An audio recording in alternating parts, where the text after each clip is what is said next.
Anh ơi. Kệ ai?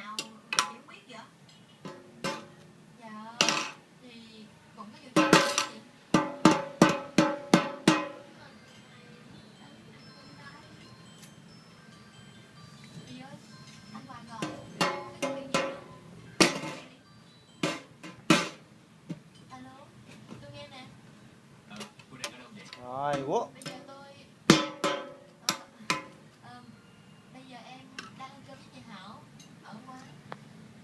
Kiếm cái gì vậy bển vậy? Kiếm cái từ chèn đó. Đó phải.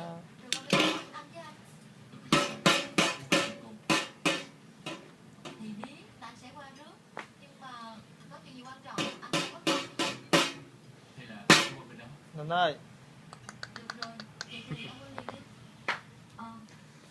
Trống đánh nhiều trống, ai đánh còn cái trống này.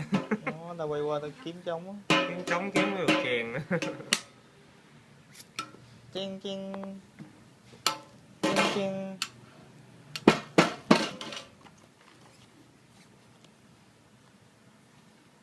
Được, có bạn bạn nhạc nữa phải mở. Còn nhẹ nữa hả? Phải mở ra nốt nhạc kia đánh biết đường đánh chứ.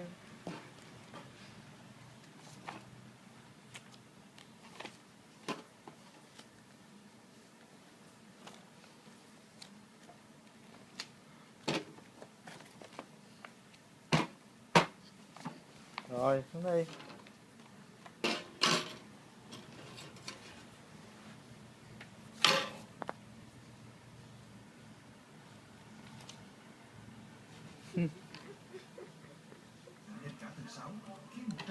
Làm gì á, làm gì á, lật đi.